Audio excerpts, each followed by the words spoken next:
하영균의 진화생태경제학. 인간도 동물도 왜 짝짓기에 열심일까? 생물 현상 중에 특이한 현상 하나가 짝짓기이다. 짝짓기는 어떤 의미로 보면 없어도 된다. 초기 생물에서는 대부분 분열이나 무성생식을 통해서 짝짓기 문제와 유전자 보존 방식을 해결했다. 그러나 진화의 과정이 길어지면서 짝짓기는 중요한 생물의 분기점을 만들어낸 진화의 과정이 되었다. 아마도 짝짓기가 없었으면 인간은 탄생하지 않았을 것이다. 짝짓기는 중요한 진화의 방식 중 하나다. 짝짓기에 관해 인간 사회의 관점으로 보면 일부 일처제가 보편적 사회적 규범이다. 하지만 실제는 인간만 그럴 뿐 생물의 대부분은 일부 일처제를 유지하지 않는다. 일종의 인간이 만들어낸 사회적 시스템이고 널리 보면 생물학적 진화의 과정 중 일부 현상일 뿐이다. 또한 인간이 쾌락을 위해서 섹스를 하는 행위도 실제 동물계 내에서는 일반적이지 않다. 인간만이 가지고 있는 특징적인 현상이라 할 수 있다.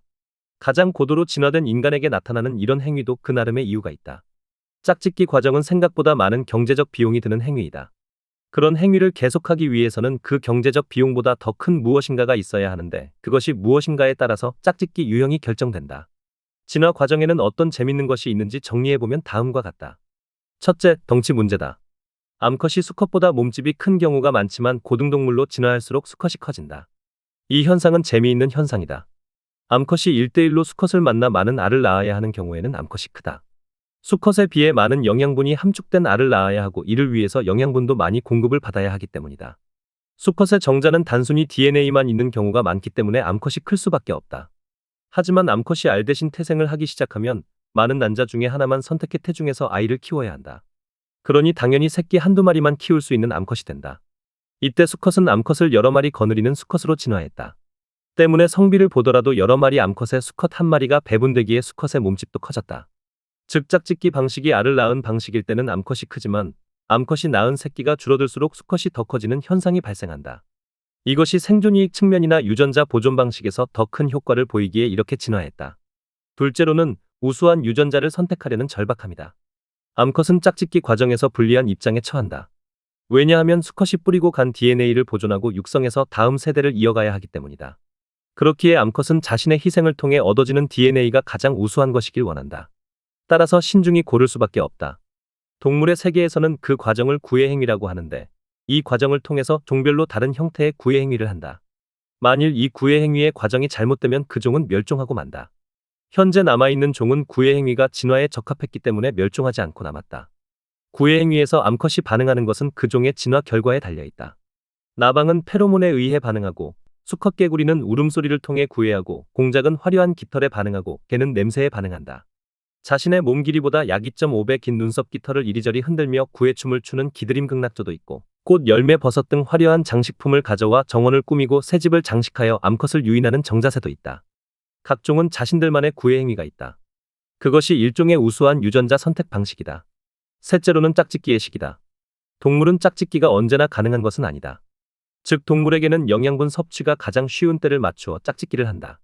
짝짓기가 가장 활발한 때가 봄인 것은 봄부터 먹이를 얻기 쉬운 환경으로 바뀌기 때문이다.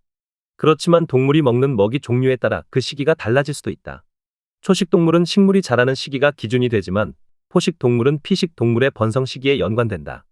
사자는 초식 동물인 얼룩말이나 가젤 등이 번성하는 시기에 짝짓기를 하고 늑대는 사슴이나 토끼가 번성하는 시기, 올빼미는 들쥐나 작은 새들이 번성하는 시기에 짝짓기를 하는 것이다. 종이 분화를 할 때 짝짓기 시기가 다르게 분화하기도 한다. 짝짓기도 진화의 과정이기 때문이다. 동물의 일생 동안 내내 짝짓기가 이루어지는 것은 아니다. 동물마다 처음 짝짓기를 하는 시기와 마지막 짝짓기를 하는 때가 어느 정도 결정이 되어 있다. 개는 암컷이 생후 6에서 12개월, 수컷은 생후 12에서 18개월 정도의 성숙이 이루어져 짝짓기를 시작하며 종료 연령은 암컷이 7에서 10세이고 수컷이 10에서 12세 정도다.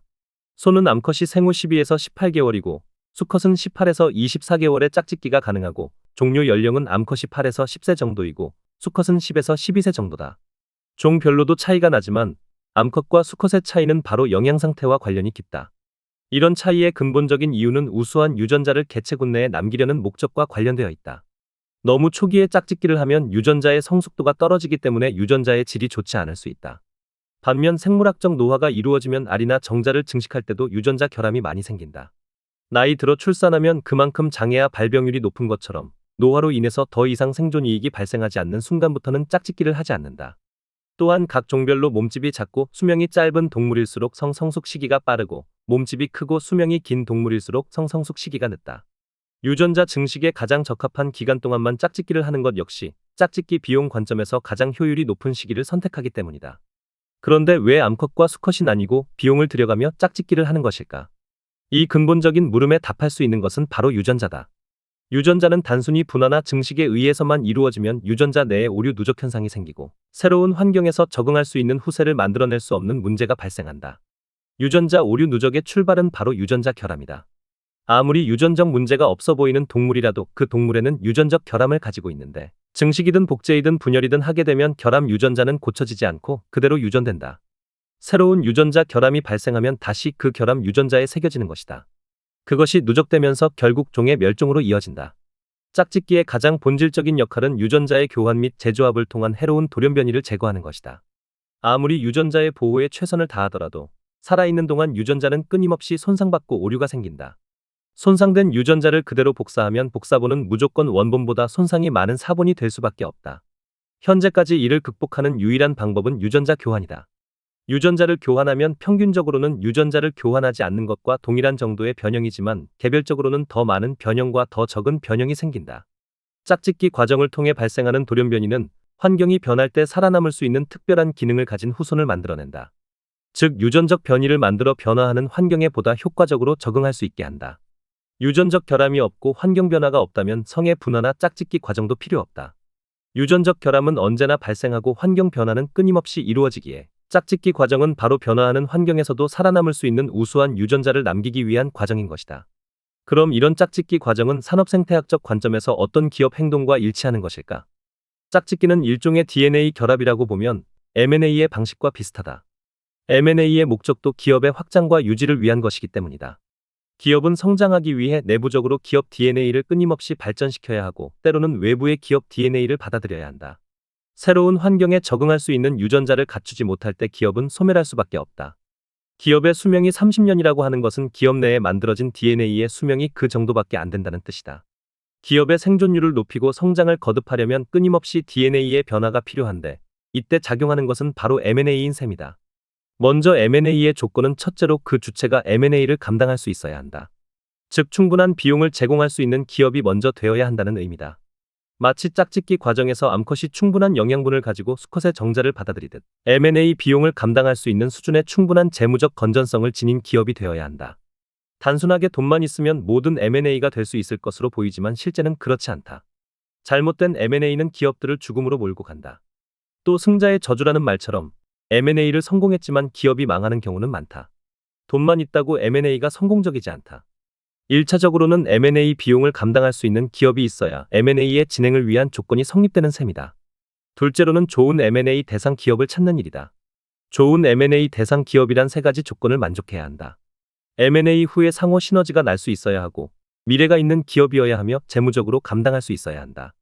이 세 가지 조건에 맞는 기업을 선정해야 한다. 만일 너무 무리해서 재무적으로 감당할 수 없는 기업을 택할 경우 그만큼 인수한 기업이 리스크를 책임져야 하고 미래가 없는 기업을 택하면 조만간 또 다른 문제가 발생할 것이고 시너지가 나지 않으면 인수 후에 오히려 기존의 사업도 망치는 경우가 발생하는 것이다. 매력적인 M&A 대상을 찾는 작업은 짝짓기의 구애 활동과 비슷한 것이다. 셋째로는 M&A를 할 때는 시기가 중요하다.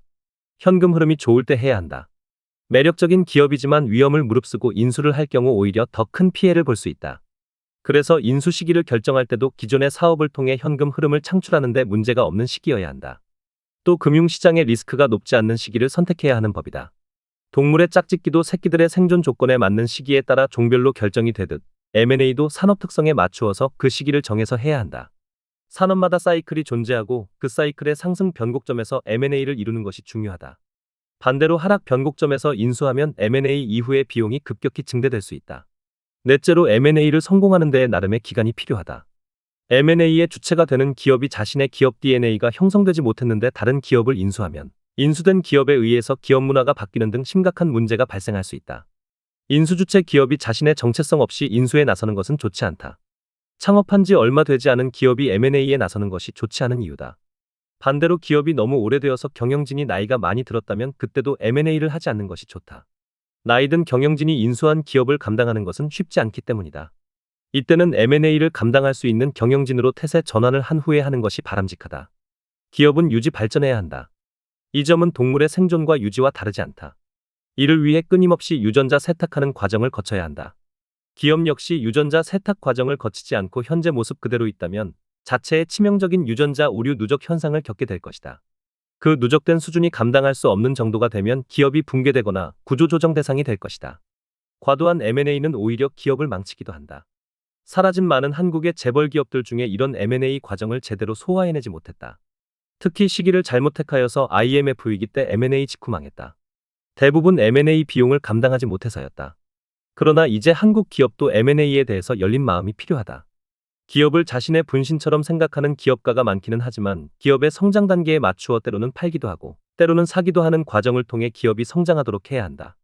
이런 M&A가 활발한 미국에서 혁신들이 많이 나오는 이유도 바로 M&A가 가지는 긍정적 효과 덕분이다. 동물 세계에서 짝짓기가 중요하듯이 현대 산업 생태계에서도 이제는 M&A가 중요한 역할을 한다는 점을 잊지 말아야 한다. M&A를 통해 산업도 살고 기업도 성장할 수 있지만 그 반대로 죽을 수 있기에 좋은 M&A는 정말 중요하다. 더 칼럼니스트